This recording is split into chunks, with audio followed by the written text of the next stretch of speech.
What I give to Liam, I think, is just like that not backing down from anything.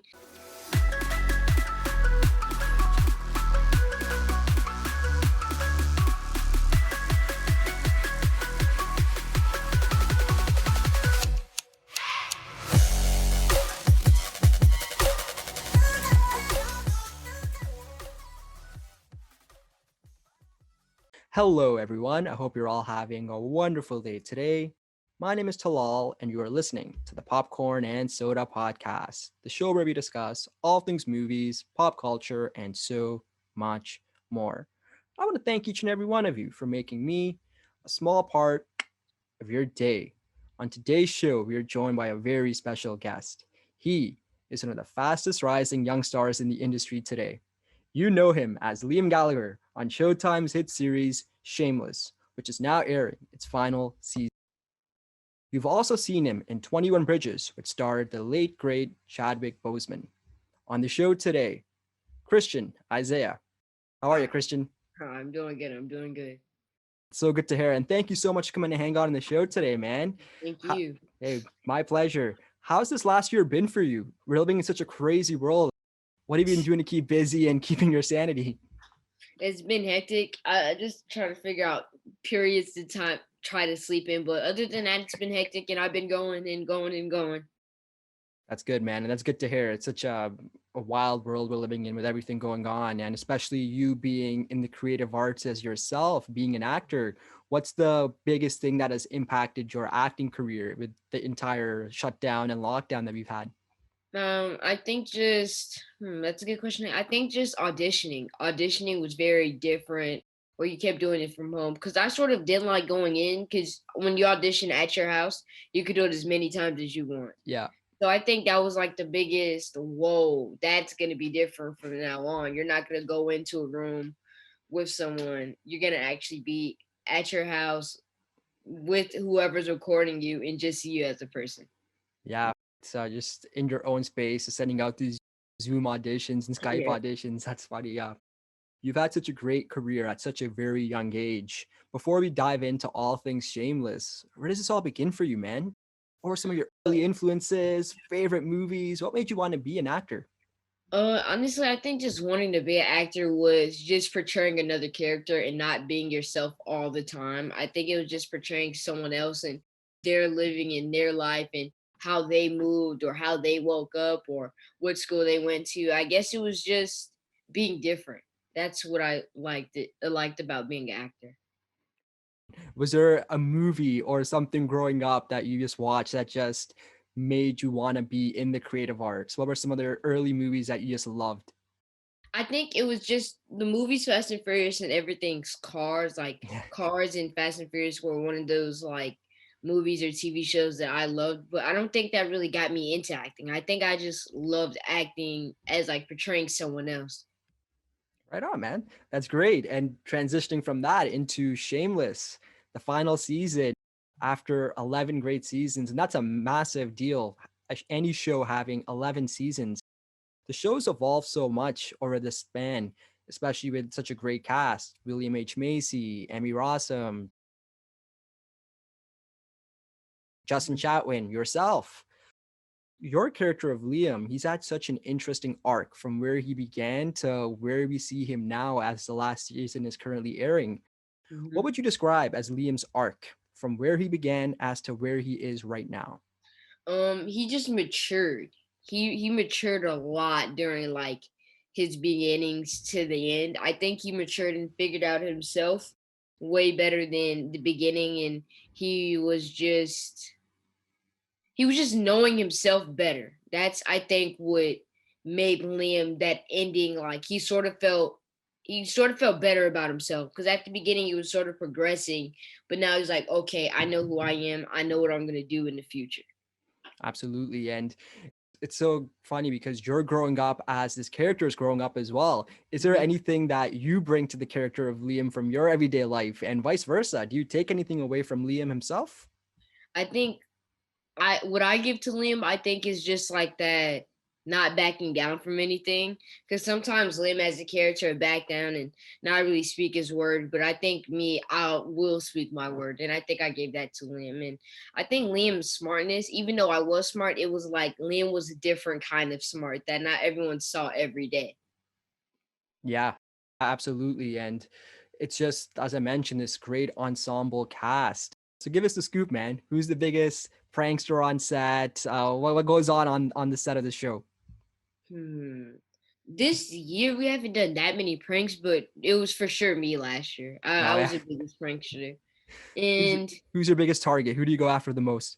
I go after Ethan the most. He's very vulnerable. I go after him the most. He's the one that he'll catch it and then he won't catch it the next day. All right, all right. What's the biggest prank you've pulled on anyone? Oh, So for the last episode, I was going to pull a prank, but I forgot to bring my supplies to pull the prank. But Ah, I think in season, what was it, 8 or 9, I pulled this fart machine prank, which Bill Macy gave it to me, and I put it under people's like chairs. And then, like while we were doing the scene or something, it made this really loud fart noise. And I think that was my biggest prank because everyone heard. Yeah, that was my biggest one. that's hilarious. What did you find the biggest difference in shooting during COVID and the pandemic versus before, when you didn't have to worry about as much as personal protection equipment, keeping distance, wearing masks? Being a creative artist as yourself, how much did that impact your expression and you just portraying this character? I mean, it impacted a lot because it was like you drove into the lot, you went to get dressed, you went there and makeup, but now it's like you have to have your mask, you have to have 6 feet from everyone, Hmm. you have to do 2 tests every day, you have to make sure that there's not that many people in the hair and makeup trailer as there Yeah. was, and it was really different. Yeah, I bet. And did you find that it was a bit of getting used to, because now everyone's wearing their masks, they're keeping their distances? Did it feel a little uncomfortable at first where you wanted to fully just let loose and be At your first creative it was self? yeah, at first it was sort of why is my face being like covered 24/7, and it felt like I was hard to breathe. But once you realize, hey, these masks really are saving lives, I was like, okay, I'm starting to like, okay, the mask isn't as bad as it was before. But in the beginning I was like, whoa, I'm not liking this at all. This is not something I want to do every day. But at the end I was like, okay, it's not so bad. Yeah, I think it's just you get used to it as after like the first week or something, and it's After just the first week I was like, okay, all right, this is what we're doing, this is how everything's gonna go. does it ever feel weird when you're not wearing the mask now, or are you one of those guys just can't wait to rip it off? No, because sometimes it's like on set, you wear it all the time, even during rehearsal. So Mhm. when you don't have your mask off, you're like, I can actually breathe well. I don't feel anything pulling my ear. I think I was just like, wow, I do have my mask off right now. And there's always COVID police. That's what we call them, the COVID police. They have this huge 6 feet stick and they're coming around, put your mask on, put your mask on. And I was like, okay, thank you. Because sometimes I would forget. I would just be like, oh, Um, wow, I'm breathing really well right now. Then they're like, put your mask up. Like, oh, okay, thank you. That's so funny because it's like there's probably people who you new cast members or new people that were in the production side who you probably met and you probably haven't even seen like the bottom part of their face. Has that happened to you yet? Literally, it was like I had to study people's eyes because I Oh, was like, you never really looked at someone's eyes, but you always looked at their beard feature or their lips or their lip gloss or something else that you could see or like, oh, that's actually you. So I was like, wow, that's you. Like I really never looked at anyone's eyes. So that was the part where I was like, wow. yeah, Like that's so true because we're so used to looking at all, as you mentioned, all the facial he- features, the eyes, the lips, like someone's expression on their cheeks. And you being an actor, that's such a big part of performance.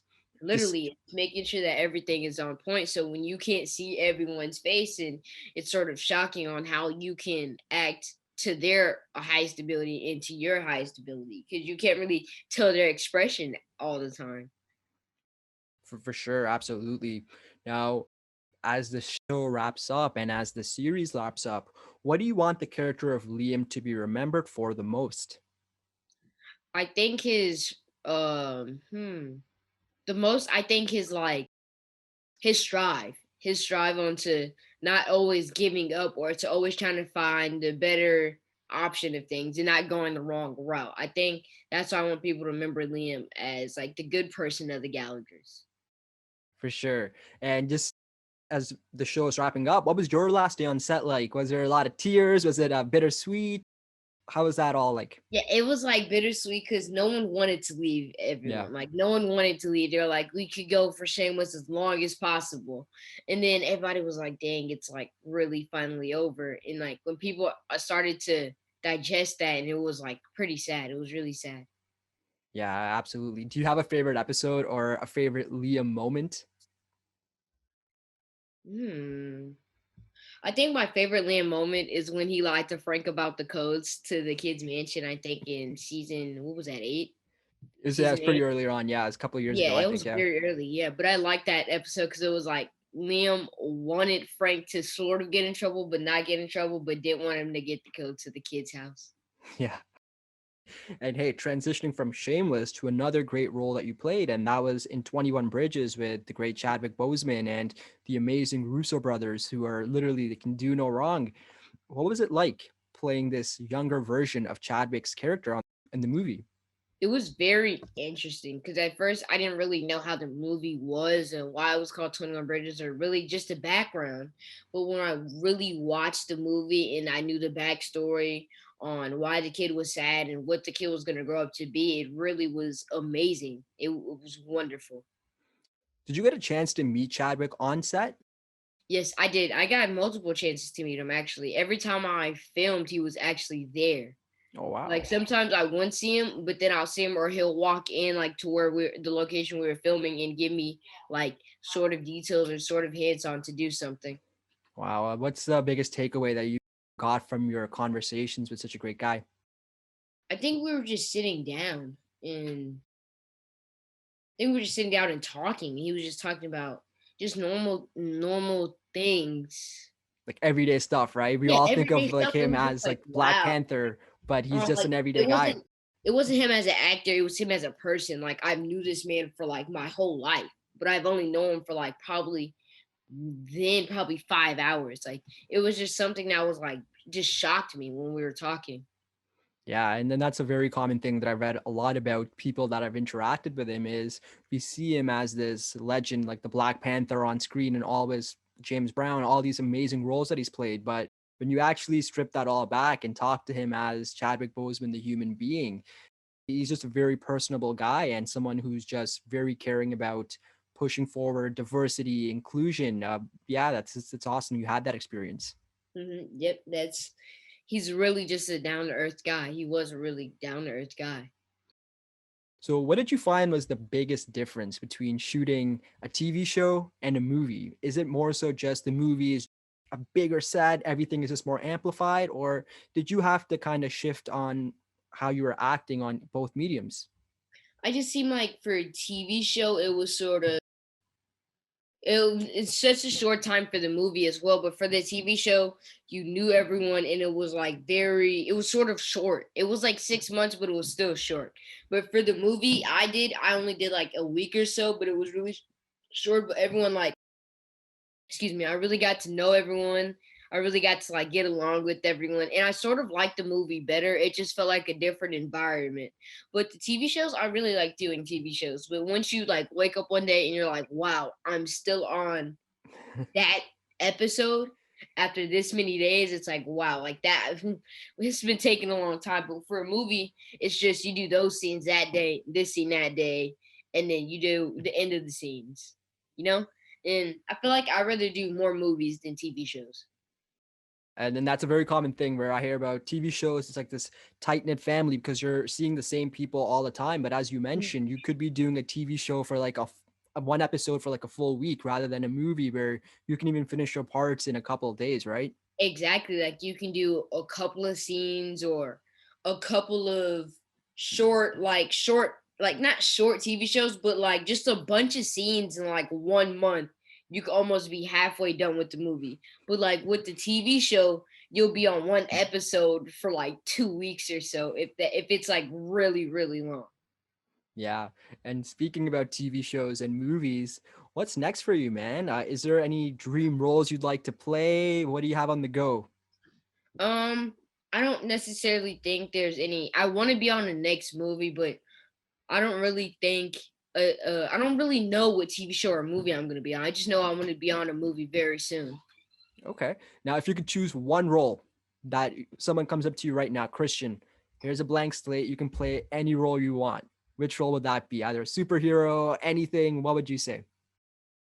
Honestly, I would just I don't know what I would say. I just would a movie I would want to be on is myself, like my life, like a kid on how the stuff that he goes through and the stuff that he's living and all sorts of stuff like that. Like I feel like I would just want a movie where the kid's the main actor and how everyone else sees the kid, but how the kid really feels about life and the earth and people around him. Yeah, like a contemporary look at someone who's literally growing up in the Mhm. world around him, right? That's what it sounds like. Yep. Yep. Yeah. That's something I want to be on very soon. Hey, well, we'd all love to see that you perform in that, especially because you have such a wide range. And that's one thing we see on the show, man. You're really, it's not one note. There's so many different layers to Liam. And a lot of that is it attributes to you in terms of acting and performance. What do you think is the most important part of expressing your acting abilities for you? The most important part is making sure that my lines and dialogue is actually portraying Liam and not me just saying lines as a character, but me actually being Liam and saying the lines on how he would say it or saying the lines as he feels. Hmm.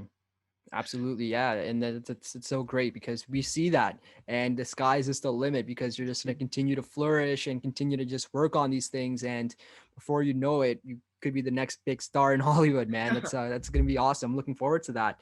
Thank you. Hey, my pleasure. As we wrap up with the great Christian Isaiah, it is now time for a segment I call the final act. Ooh. Christian, I'm going to ask you a series of rapid fire questions about your likes, your dislikes. I'm going to give you 60 seconds. If you can get through all of them in the time, great. If not, it's all good. But I just want the first thing that pops into your mind. You up for Okay. it? All right. I'm up for it.